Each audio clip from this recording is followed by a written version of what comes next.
આજે આપણે આંકડાશાસ્ત્ર ધોરણ 10 નું આંકડાશાસ્ત્ર ચેપ્ટર નંબર 13 જે 16 ગુણનું પૂછાય છે, જેની અંદર મધ્યસ્થના દાખલા જે પૂર્તિ વાળા મોટા ભાગના પૂછાતા હોય છે. તો આજે આપણે એવો એક દાખલો સરસ મજાનો એકદમ સરળ રીતે સમજીશું. આવી આપણને રકમ પેપરમાં આપેલી હોય છે, જેની અંદર આપણે એક્સ અને વાય ના મૂલ્યો શોધવાના હોય છે મિત્રો. તો આવૃત્તિ વાળા દાખલાની અંદર મધ્યસ્થમાં તમારે 3 જ ખાના હોય છે: વર્ગ અંતરાલનું, આવૃત્તિનું અને સંચય આવૃત્તિનું. તો સંચય આવૃત્તિ માટે આપણે મિત્રો શું કરીશું? તો કે આ આવૃત્તિ જે હશે આપણી, એ આપણે અહીંયા બેઠે બેઠી સામે લખી દઈશું. તો કે 5 તો સામે શું આવશે મિત્રો? 5. આ 5 ની અંદર આ એક્સ આપણે ઉમેરીશું, એટલે કે આ 5 ની એક્સ ઉમેરો, જે જવાબ આવે એ અહીંયા લખીશું. તો કે 5 વત્તા એક્સ. આની અંદર આપણે 20 ઉમેરીશું. 20 ને 5 25 વત્તા એક્સ. આ 25 ની અંદર આપણે આ 15 ઉમેરીશું, જે જવાબ આવશે એ અહીંયા લખીશું. તો કે 25 ને 15 થશે મિત્રો 40 વત્તા એક્સ. આની અંદર આપણે ઉમેરીશું વાય, જે જવાબ આવે એ અહીંયા લખીશું. એટલે 40 વત્તા એક્સ વત્તા વાય. હવે આની અંદર બીજા 5 ઉમેરીશું, જે જવાબ આવશે એ અહીંયા લખીશું. એટલે 45 વત્તા એક્સ વત્તા વાય. મિત્રો આપણને અહીંયા કુલ આવૃત્તિ આપણને અહીંયા આપી દીધી છે 60. પણ તમે આ બધાનો સરવાળો કરીશો, 5, 20, 15 ને 5, તો મિત્રો 45 થશે. એટલે કે કુલ આવૃત્તિ આપણને આપી 60, ને આપણને આ સરવાળો શું થયો આવૃત્તિનો? તો કે 45 વત્તા એક્સ વત્તા વાય. આ 45 પ્લસ છે, એને બરાબરની આ બાજુ લાવું તો પ્લસ શું થઈ જશે મિત્રો?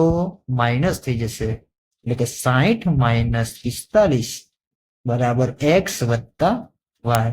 તો મિત્રો એક્સ વત્તા વાય મને કેટલા મળશે? 15 મળશે. કેટલા મળશે? 15. જેને આપણે સમીકરણ નંબર 1 આપી દઈશું. હવે આપણે શોધીશું આપણો મધ્યસ્થ વર્ગ. તો આ ખૂટતી આવૃત્તિ વાળા દાખલા માટે આપણને મધ્યસ્થ મિત્રો આપી દીધો હશે. એ મધ્યસ્થ આપણે વર્ગ અંતરાલની અંદર શોધવાનો રહેશે. તો કે 28.5 એ શેની વચ્ચે આવે? તો મિત્રો 28.5 20 અને 30 ની વચ્ચે આવશે. એટલા માટે આપણો મધ્યસ્થ વર્ગ કયો થશે મિત્રો? તો કે આ આપણો શું થઈ જશે? મધ્યસ્થ વર્ગ થઈ જશે. તો આના ઉપરથી આપણે આપણી કિંમતો લખીશું. કિંમતો લખવા માટે સૌથી પહેલા મિત્રો આપણે સૂત્ર લખી નાખવાનું, જેથી આપણને ખબર પડે કે આપણે શેની જરૂર છે. તો કે મધ્યસ્થ m બરાબર l વત્તા n/2 માઇનસ cf ભાગ્યા f ગુણ્યા h. તો અહીં આપણને શું મિત્રો જરૂર પડશે? તો કે l એટલે મધ્યસ્થ વર્ગની અધસીમા, એટલે કે અહીંયા શું થશે આપણું? l 20 થશે. n/2, n એટલે આપણી આવૃત્તિ, 60 ભાગ્યા 2 કેટલા થશે મિત્રો? 30 થશે. પછી આવે આપણી f એટલે મધ્યસ્થ વર્ગની આવૃત્તિ, જે આપણને 20 આપેલી છે. h એટલે વર્ગ લંબાઈ, 10 માંથી તમે 0 ઘાટો એટલે શું વધે મિત્રો? કે 10 વધે. બરાબર છે. અને cf એટલે શું થાય મિત્રો? તો કે મધ્યસ્થ વર્ગના ઉપરના વર્ગની સંચય આવૃત્તિ, એટલે કે 5 વત્તા એક્સ. આ બધી વેલ્યુ આપણે આ સૂત્રની અંદર મૂકી દઈશું. તો આ સૂત્રની આપણે વેલ્યુ મૂકીશું તો આવું કંઈક થશે. મધ્યસ્થ આપણને આપ્યો છે 28.5 બરાબર l એટલે 20 વત્તા n/2 એટલે 30 માઇનસ cf કેટલા મિત્રો? તો કે 5 વત્તા એક્સ ભાગ્યા આવૃત્તિ 20 ગુણ્યા વર્ગ લંબાઈ 10 થશે. કે મિત્રો 10 દુ 20 થાય. આ 20 પ્લસ છે, બરાબરની આ બાજુ આવે તો મિત્રો તો કે માઇનસ.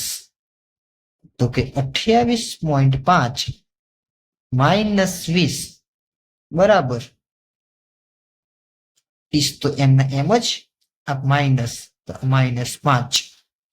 Plus minus minus. મિત્રો આ જે માઇનસ નું ચિહ્ન ખરી ખાસ યાદ રાખવું. પ્લસ માઇનસ માઇનસ થાય છે. મોટા ભાગના વિદ્યાર્થીઓ ભૂલ કરે છે 5 + x લખી નાખે પછી જવાબ આવતો નથી. તો -x ભાગ્યા 2. તો 28.5 માંથી 20 જાય મિત્રો એટલે વધે કેટલા 8.5. આ 2 ભાગાકારમાં બરાબરની આ બાજુ આવે તો ગુણાકારમાં.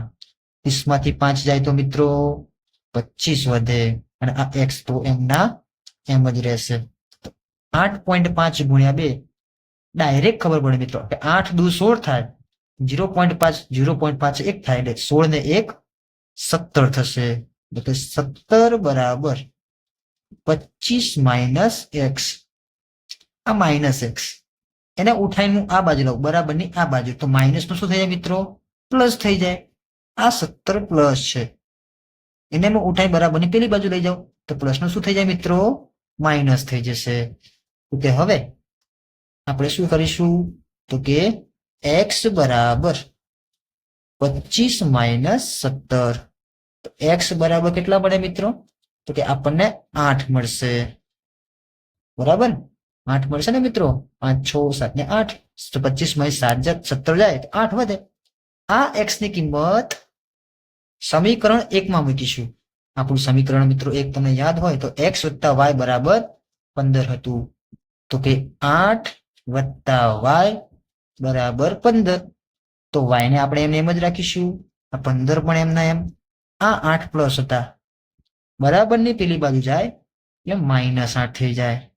તો y બરાબર કેટલા વધે મિત્રો તો કે કેટલા વધશે તો કે 7 વધશે.